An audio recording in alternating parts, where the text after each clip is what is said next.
오늘 하나님께서 우리에게 주시는 말씀은 시편 34편 1절에서 10절까지 말씀인데요.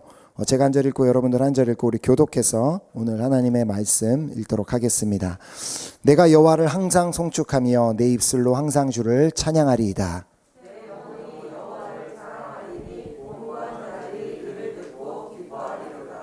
나와 함께 여호와를 광대하시다 하며 함께 그의 이름을 높이세.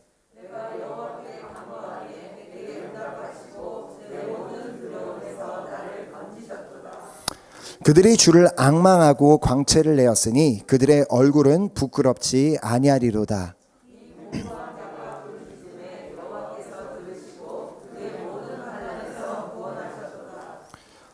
여호와의 천사가 주를 경외하는 자를 둘러 진치고 그들을 건지시는도다.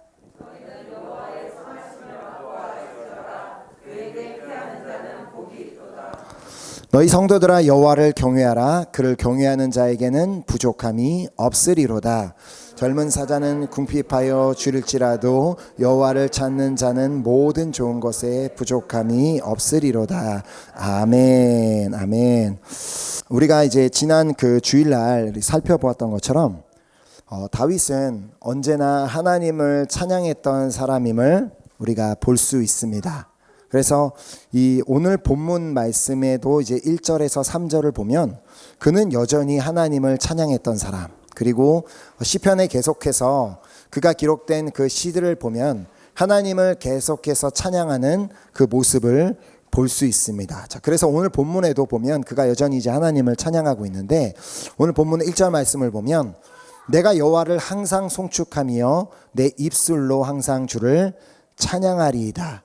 자, 다윗은 자신이 항상 여호와를 송축하며 항상 주를 찬양하겠다라고 그렇게 믿음으로 선포하며 또 그렇게 고백합니다. 또 실제로 우리는 계속해서 이제 시편 말씀을 보면 다윗이 기록된 모든 시편을 보면 다 계속해서 하나님의 이름을 높이고 있고 하나님을 찬양하고 있음을 볼 수 있습니다. 자, 그렇게 다윗은 하나님을 찬양했던 사람이고, 또 2절에 보면 내 영혼이 여호와를 자랑하리니 곤고한 자들이 이를 듣고 기뻐하리로다. 또한 다윗은 하나님을 찬양했을 뿐만 아니라 사랑한들 앞에서 하나님을 자랑하겠다라고 그렇게 또 선포하며 고백했습니다. 자, 다윗이 겸손하게 그 어떤 상황 가운데서도 자신을 드러내지 않고 오직 하나님의 영광만을 위해서 살겠다고 결단했고, 그렇게 영광만을 위해 달려나갔을 때 그 자신의 주변에 있던 곤고한 자들, 즉 겸손한 자들, 겸손하게 하나님만을 바라보길 원하는 자들이 이를 듣고 함께 기뻐하게 될 것이다라는 그런 선포를 합니다. 자, 또한 3절에서 보면 나와 함께 여호와를 광대하시다 하며 함께 그의 이름을 높이세. 자, 이처럼 다윗은 하나님을 찬양했고 하나님을 자랑했을 뿐만 아니라 하나님의 이름을 높였음을 우리는 볼 수 있습니다. 자, 그러나 우리는 여기서 다윗이 과연 어떤 환경 가운데 이런 고백을, 이와 같은 고백을 했는지를 살펴볼 필요가 있습니다. 그냥 이 자체로는 너무나 멋진 고백이지만 그보다 이 고백이 더 멋있을 수 있는 고백인지를 확인하기 위해서는 어떤 환경에 이제 이 말씀을 기록했는지를 봐야 되는데, 사실 이 말씀을 보면 다윗은 하나님께서 자신이 하는 일마다 다 형통하게 하셨고 성공하게 하시고 모든 것이 잘 되게 하셨기 때문에 하나님을 찬양하였고 하나님을 자랑하였고 하나님의 이름을 높인 것이 아니었습니다. 자, 이 시편 34편의 제목은 다음과 같습니다. 다윗이 아비멜렉 앞에서 미친 채 하다가 쫓겨나서 지은 시. 그러니까 이 다윗이 아비멜렉 앞에서 미친 채 하다 쫓겨난 후에 지은 시가 바로 오늘 본문 말씀이라는 것입니다. 자, 이 아비멜렉 앞에서 미친 채 하다가 쫓겨난 사건은 사무엘상 21장에 기록이 되어 있습니다. 우리가 잘 알고 있듯이 다윗은 자신을 죽이려는 사울왕을 피하여 10년이 넘는 시간을 계속해서 방황하며 도망을 다녀야만 했습니다. 자, 그리고 하루는 가드라는 곳으로 도망을 하였다고 사무엘상 21장 10절이 기록하고 있습니다. 자, 그날에 다윗이 사울을 두려워하여 일어나 도망하여 가드왕 아기스에게로 가니. 자, 그런데 이 말씀을 보면 깨달으신 분이 있을 수 있었는데, 다윗이 분명히 여기에서 가드 왕 아기스에게로 갔다고 하는데 시편은 아비멜렉 앞에서 일어난 일이라고 기록하고 있다는 것입니다. 자, 그렇다면 분명히 같은 사건을 말하고 있는 것이 분명한데 왜 두 말씀이 전혀 다른 사람의 이름을 언급하고 있는지에 대한 의문을 가져보게 됩니다. 자, 그 이유는 간단합니다. 아비멜렉이라는 이름 자체는 블레셋 왕을 위한 공적 명칭이었기 때문입니다. 그러니까 블레셋 왕을 그냥 통상적으로 아비멜렉이라고 불렀습니다. 자, 마치 애굽 왕들을 위한 공적 명칭이 뭐였어요? 바로, 그러니까 파라오, 그리고 파하옹이라고 돼 있는 그 단어, 그냥 애굽 왕을 다 바로라고 부르는 것처럼, 그렇기 때문에 그 블레셋 왕도 공식적으로 아비멜렉이라고 불렀기 때문에 그 아기스 왕도 블레셋 왕이었기에 아기스라고 불러도 되고, 그의 본명인 아기스라고 불러도 되고, 또 그 블레셋 왕인 아비멜렉이라고 부를 수도 있었다는 말입니다. 그러니까 즉 결국 똑같은 인물을 말하고 있다는 것을 의미하는 것이죠. 이렇게 다윗은 가드 왕 아기스이자 아비멜렉 앞에 그가 이제 서게 되는데, 그때 그 왕의 신하들이 이 다윗은 이제 앞으로 이스라엘의 왕으로 세워질 사람이다.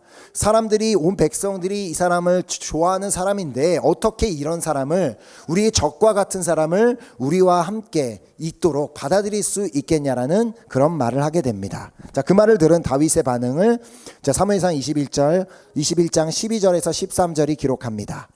다윗이 이 말을 그의 마음에 두고 가드왕 아기스를 심히 두려워하여 그들 앞에서 그의 행동을 변하여 미친 채하고 대문짝에 그적거리며 침을 수염에 흘리매. 자, 이 말씀을 보면 다윗이 그 아비멜렉 왕 앞에서 미친 척을 한 이유가 무엇이라고 기록하고 있나요?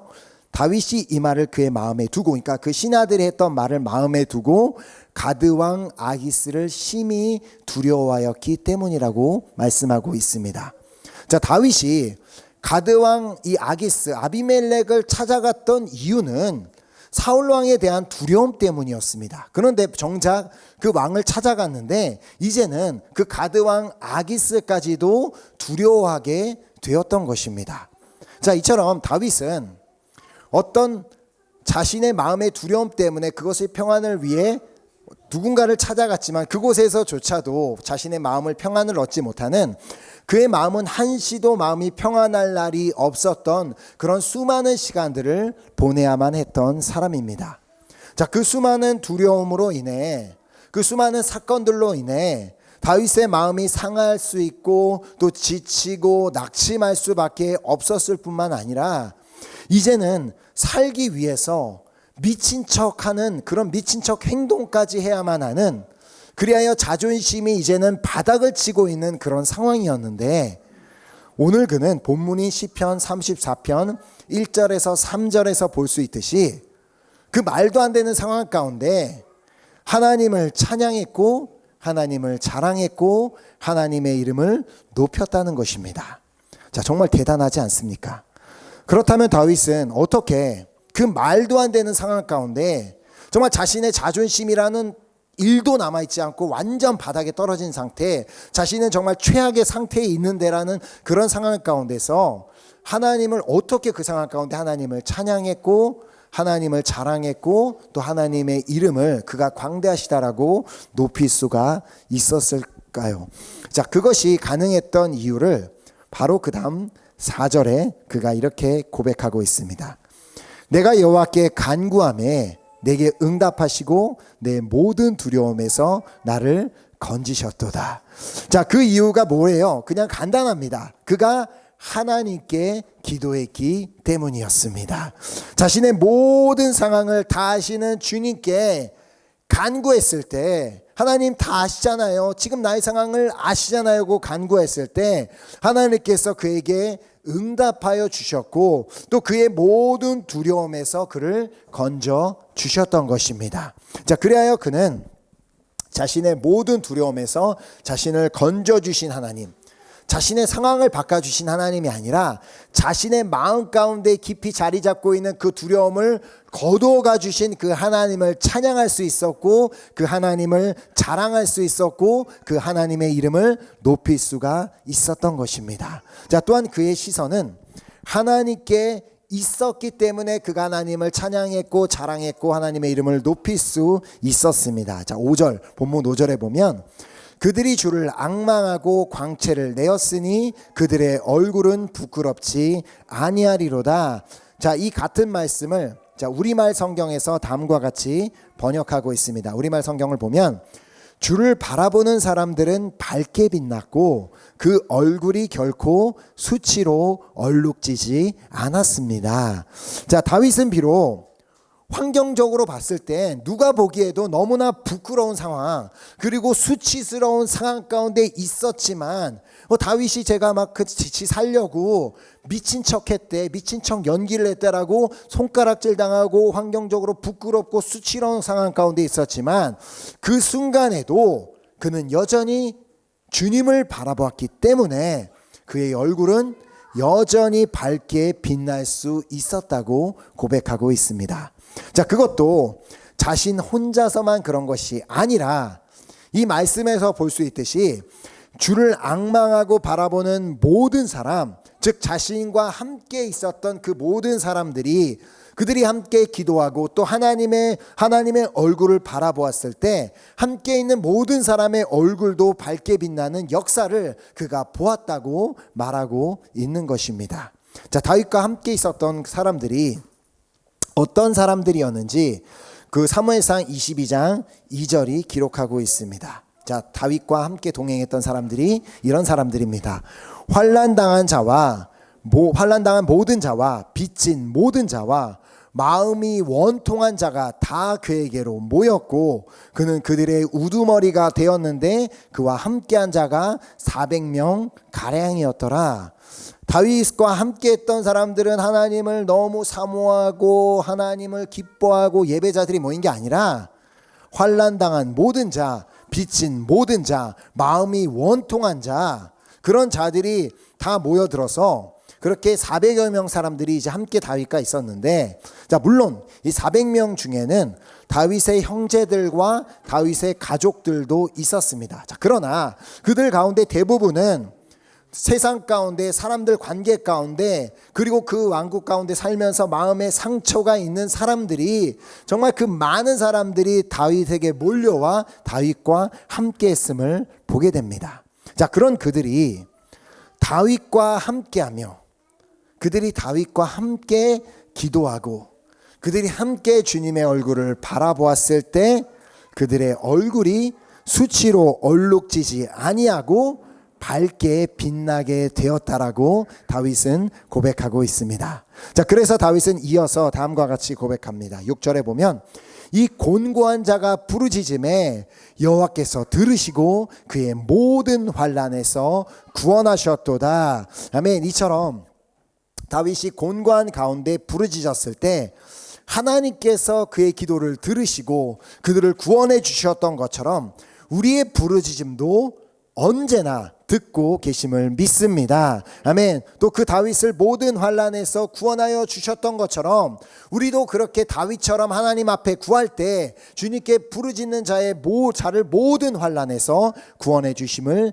믿습니다. 아멘. 하나님의 이러한 응답과 구원의 손길을 체험했던, 정말 하나님이 날 이렇게 건져 주시는구나라는 것을 체험했던 다윗이 이어서 이렇게 간증합니다. 자, 7절에 여호와의 천사가 주를 경외하는 자들을 둘러진치고 그들을 건지시는도다.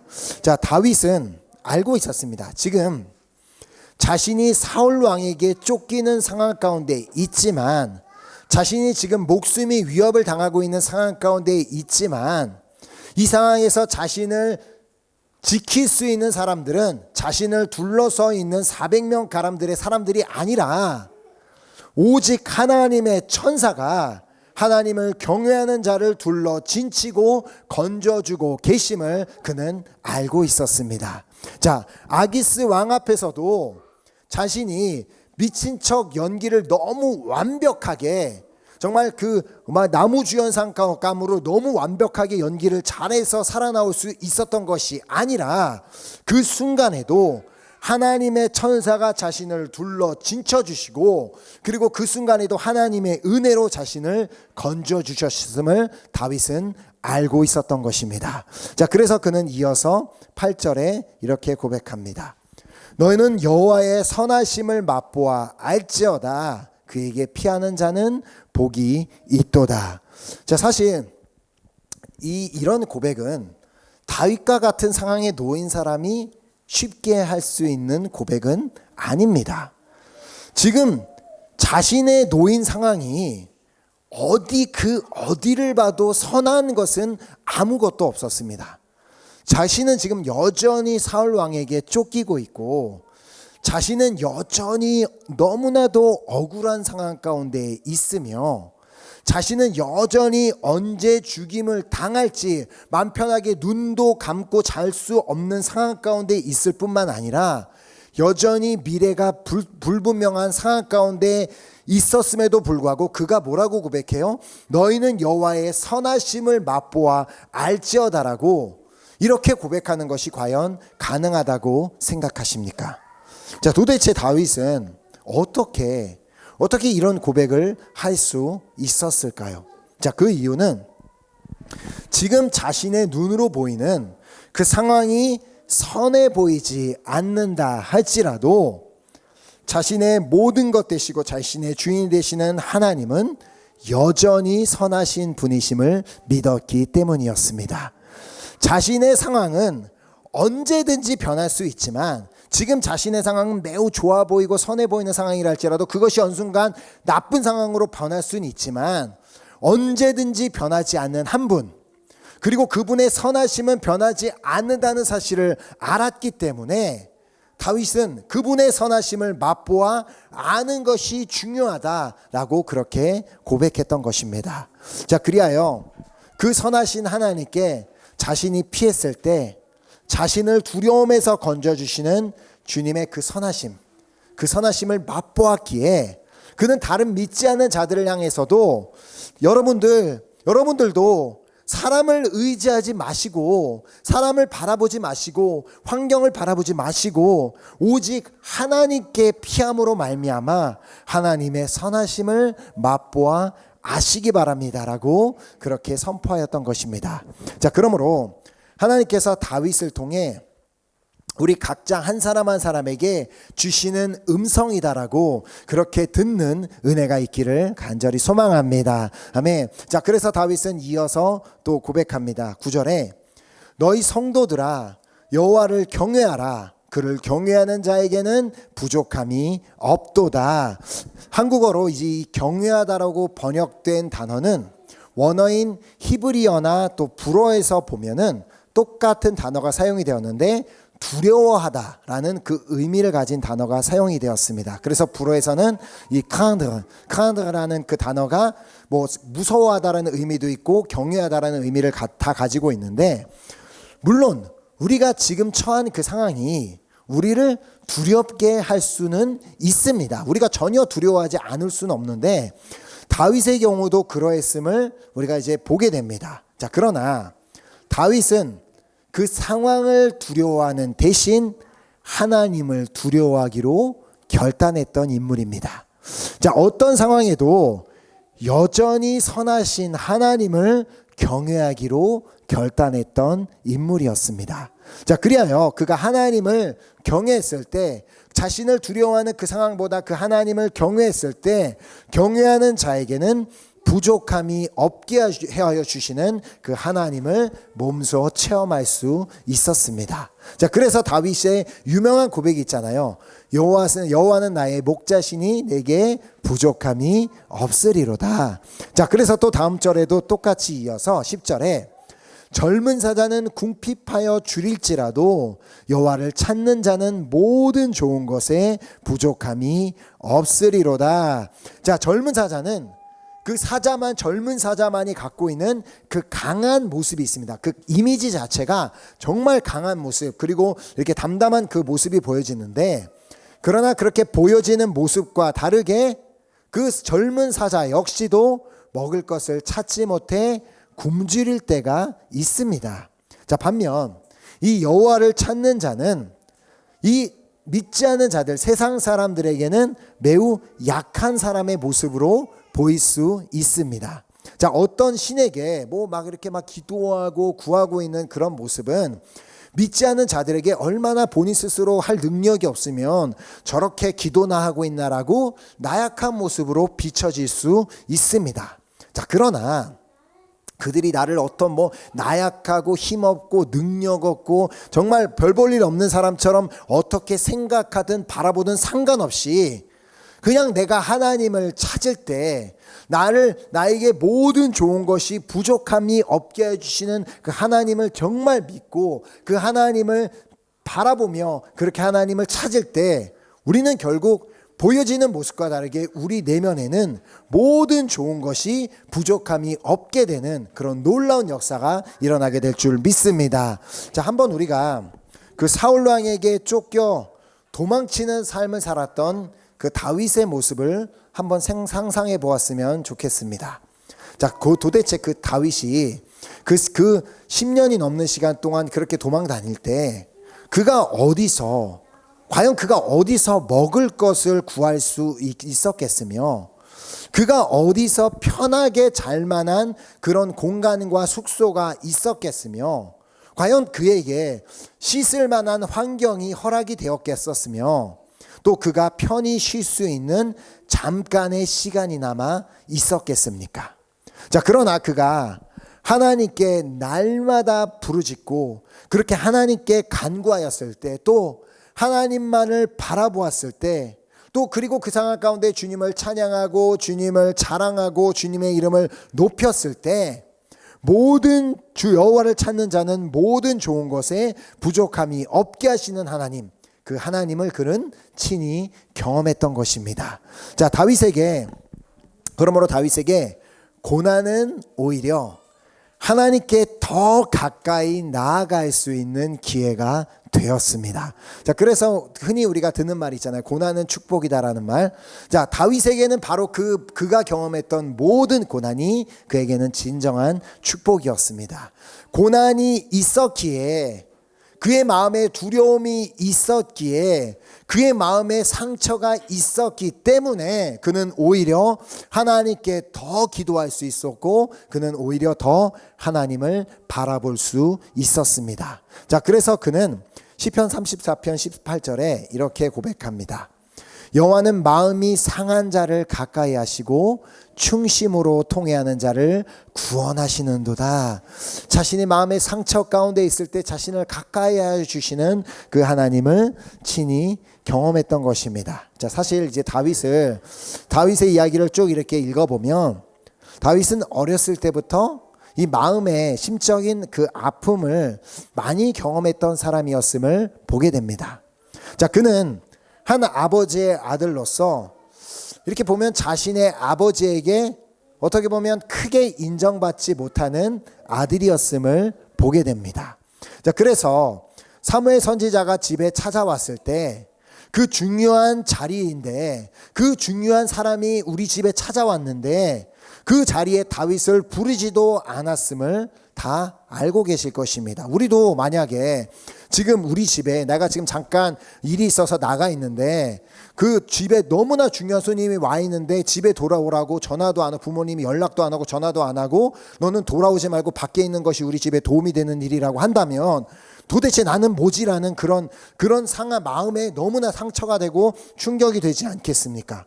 자, 그런 느낌이 든다면 정말 너무나 힘들었을 텐데 또 그 가족 분위기가 어떠했는지를 또 엿볼 수 있는 것이 그의 형 엘리압도 다윗이 전쟁터에 자신의 형에게 먹을 것을 가져다 주러 그 도시락을 심부름을 왔을 뿐인데 그런 그에게 그 형이 뭐라고 말해요? 네가 왜 여기 와 있냐고. 나는 너의 마음의 교만과 내 마음의 완악함을 안다고. 너는 전쟁을 구경하러 왔다고 온 줄 안다며 다윗에게 막 상처를 주는 말을 쏟아 놓았습니다.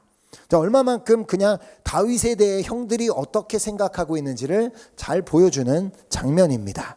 자, 이런 내용들로 보아 다윗은 가족들에게 그렇게 인정받지 못하고 사랑을 받지 못하는 환경 가운데 자랐다고 우리는 이렇게 추측해 볼 수 있습니다. 자, 그럼 그 어린 나이에 다윗의 마음에 얼마나 그 상처가 컸겠습니까? 자, 뿐만 아니라 다윗은 가족에게뿐만 아니라 한 나라의 최고의 지도자, 최고의 그 지도자인 사울 왕에게조차도 그는 상처를 받았던 사람입니다. 자, 사실 골리앗과 전투가 있기 전에 다윗은 이미 사울 왕을 위해서 수금을 연주해주는 전용 악사가 되었을 뿐만 아니라 사울 왕의 무기를 드는 자까지 되어 있었습니다. 자, 그런데 다윗이 그 골리앗을 쳐 죽이는 장면을 보고는 사울이 다윗에게 다음과 같은 말을 하는 것을 보게 됩니다. 자, 사무엘상 17장 58절에 사울이 그에게 묻되, 누구에게 묻는 거예요? 다윗에게 묻되, 소년이여 누구의 아들이냐 하니 다윗이 대답하되 나는 주의 종 베들레헴 사람 이새의 아들이니이다 하니, 그냥 이 문장 자체만 보면 크게 그냥 그럴 수 있지라고 생각할 수 있지만 사무엘상 16장 22절을 보면 사울은 분명히 다윗의 아버지 이새에게 사람들을 보내요. 자, 내가 이새야 내가 이제부터 당신의 아들 다윗을 나를 섬기는 사람으로 세우겠으니 나에게 그렇게 보내달라는 그런 부탁을 했었던 그런 과거가 있었음에도 불구하고 사울은 또다시 다윗에게 너 도대체 누구의 아들이니라고 물었다면 무슨 말이에요? 얼마나 사울이 다윗에게 관심이 없었는지를 보여주는 장면입니다. 그냥 하찮은 한 존재, 그냥 잠깐 나에게 와서 딩디리딩딩 연주해주는 사람, 그냥 나에게 그냥 칼이나 들고 다니는 존재, 그냥 그렇게 하찮은 존재로 생각하고 있었는데 이제 골리앗과의 싸움으로 인해 이제서야 너 이제 누구의 아들이니라고 하며 이제서야 좀 알아주는 그 단계가 시작이 된 것입니다. 자, 그리하여 너 이제 너무 대단하니까 그를 군대장까지 다윗을 사울이 세우게 됩니다. 자, 하지만 어느 날 전쟁에서 돌아오는 다윗을 보고 여인들이 사울이 죽인 자는 천천히요 다윗은 만만이다라고 노래하는 그 소리를 듣고 너무 막 질투심이 불타고 화가 나서 그때부터 사울은 다윗을 미워하기 시작합니다. 다윗은 그때부터 아무런 이유 없이 한 나라 왕에게 미움을 받기 시작합니다. 자, 그런 가운데 다윗을 사위를 삼게 되지만 결국 그를 사위를 삼은 목적은 그를 블레셋 전투에 보내어서 그 블레셋 전투 가운데 어떻게 하면 죽게 할까라는 그 생각 가운데 사위를 삼았을 뿐이고, 또 사울은 직접 그에게 창을 던져 죽이려고까지 하였습니다. 도대체 한 나라 왕에게 이렇게 미움을 받고 이런 상황을 겪게 되는 그런 상황, 자신은 그 사울 왕에게 아무런 잘못을 한 게 없는데 그에게 미움을 받게 되었고 또 목숨을 위협을 받는 상황, 그리고 또 한순간에는 자신에게 아내로 주었던 그 딸을 또 거둬가는 사건까지 일어나게 됩니다. 자, 그렇다면 과연 다윗이라고 그런 상황 가운데 정말 아무렇지 않았을까요? 그 상황들을 겪으며 자신을 죽이려는 왕, 자신에게 그렇게 미워하는 왕, 그 모든 그 상황 가운데 여전히 막 룰루랄라 하며 여호와는 나의 목자시니 내게 부족함이 없으리로다 그렇게 춤추며 다닐 수 있었겠습니까? 다윗도 사람이니까 그때마다 다윗의 마음에 분명히 아픔이 있었을 것이고 큰 상처들이 있었을 것입니다. 자, 그렇게 쉽지 않은 상황 가운데 하루는 다윗이 나발이라는 사람이 양털을 깎는다는 소식을 듣게 됩니다. 자, 그날은 큰 잔칫날이었기 때문에 그에게 먹을 것을 얻기 위하여 사람을 보내게 됩니다. 제가 아까도 말씀을 드렸지만 다윗이 그렇게 막 방황하며 돌아다니면 어디서 쉽게 먹을 것을 구할 수 있었겠습니까? 그래서 먹을 것을 구하기 위해서 사람을 보냈는데 그에게 돌아온 대답은 다음과 같았습니다. 자, 사무엘상 25장 10절 11절에 나발이 다윗의 사환들에게 대답하여 이르되 다윗은 누구며 이새의 아들은 누구냐? 요즘에 각기 주인에게서 억지로 떠나는 종이 많도다. 내가 어찌 내 떡과 물과 내 양털 깎는 자를 위하여 잡은 고기를 가져다가 어디서 왔는지도 모르는 그들에게 주겠느냐 한지라. 자, 다윗은 나발이라는 사람에게조차도 그냥 철저하게 무시를 당하게 됩니다. 자, 우리나라 요즘 사람들이 하는 전문 용어로 개무시를 당했습니다. 자, 지금 이 나발이라는 사람이 감히 다윗에게 이런 말을 할 수 있습니까? 네가 누구냐 이런 말을 하면은 다윗의 입장에서는 어떤 생각이 들 수 있어요? 네가 뭔데 나를 무시해? 너 내가 누군지 알아? 내가 누군지를 알고 네가 감히 이렇게 무시해라는 그런 생각까지 들을 수 있었습니다.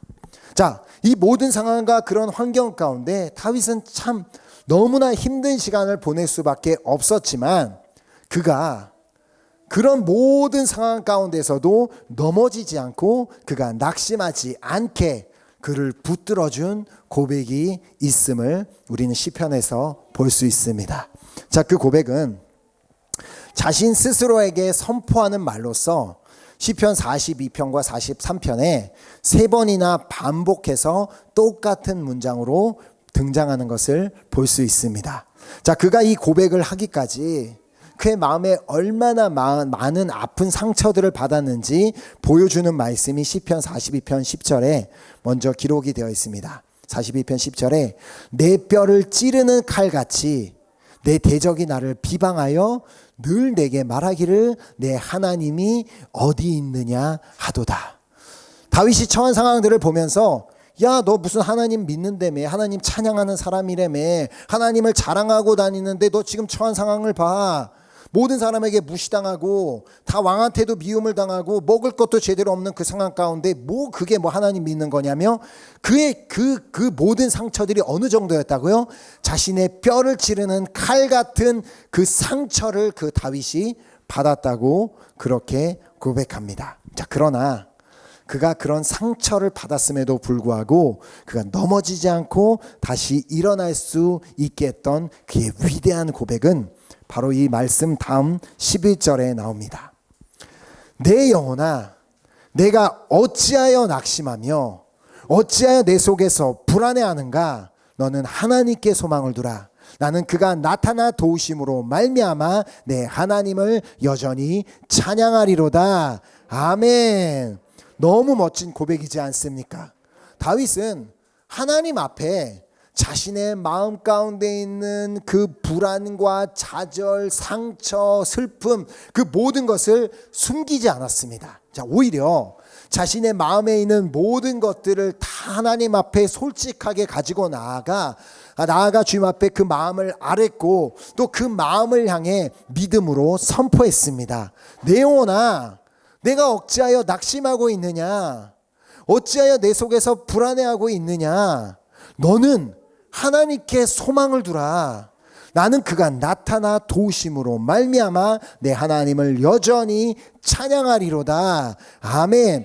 비록 다윗에게는 여전히 상황은 아무것도 바뀐 것이 없었지만 여전히 자신은 쫓겨다니는 상황, 여전히 먹을 것 없는 상황, 편하게 잘 곳이 없는 상황, 여전히 불안한 상황 가운데 있지만 그 상황 가운데 자신의 마음은 계속해서 낙심이 되고 불안이 찾아오고 상처들로 가득히 차오지만 그러나 그것을 묵상하고 그것을 품는 것이 아니라 오히려 그 영혼을 향하여 내 영혼아, 어찌하여 네가 낙심을 하고 있느냐? 네가 어찌하여 불안해하고 있느냐? 너 제발 좀 하나님께 소망을 두라.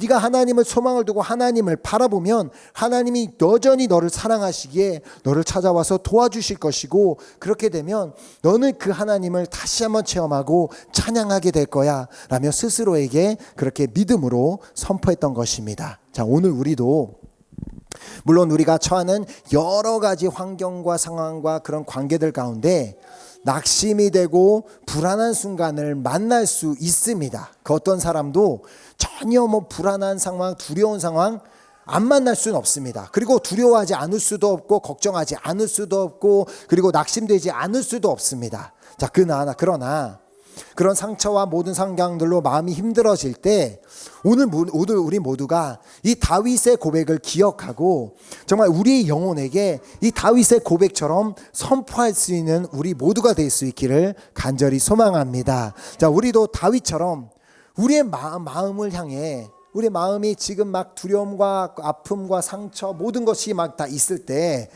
그 마음을 향해 정말 다윗처럼 말씀으로 명령하고, 그리고 다윗처럼 정말 간구하고 간절히 기도하고, 또 그 상황 가운데 환경을 바라보지 말고 하나님을 바라보며 하나님을 찬양하고 하나님을 자랑하고 하나님의 이름을 높일 때, 그때 하나님께서 우리의 마음을 지켜주시고, 또 하나님께서 우리의 마음을, 다윗의 마음을 지켜주시고 건져주셨던 것처럼 우리의 마음도 지켜주시고 우리의 마음도 그 모든 상황 가운데 건져주실 것을 믿습니다. 아멘. 우리 모두가 오늘 이 다윗의 이 위대한 고백, 이 시편 42편 11절 이 고백을 우리 모두가 기억하고, 물론 우리 모두도 두려워할 수 있고 좌절할 수 있고 낙심할 수 있지만 그것을 오래 품고 있는 것이 아니라 그때그때마다 우리 영혼을 향하여 너 왜 불안해하느냐, 너 왜 낙심해하느냐, 정말 이제는 좀 너가 예수를 믿는다는 사람이라면 너는 이제 예수님께 소망을 두라. 네가 하나님께 소망을 두고 나아가면 하나님께서 도우심으로 말미암아 하나님을 찬양하는 그런 날이 오게 될 거야 라고 그렇게 우리의 영혼에게 선포할 때 우리는 언제나 다윗처럼 우리도 하나님을 찬양하고 하나님의 이름을 높이고 그리고 하나님을 자랑하게 되는 그런 놀라운 역사가 일어나게 될 줄 믿습니다. 아멘. 우리 함께 그 귀한 결단을 가지고 우리 함께 찬양팀 나오셔서 우리 찬양하고 우리 결단하는 기도하는 시간 갖도록 하겠습니다.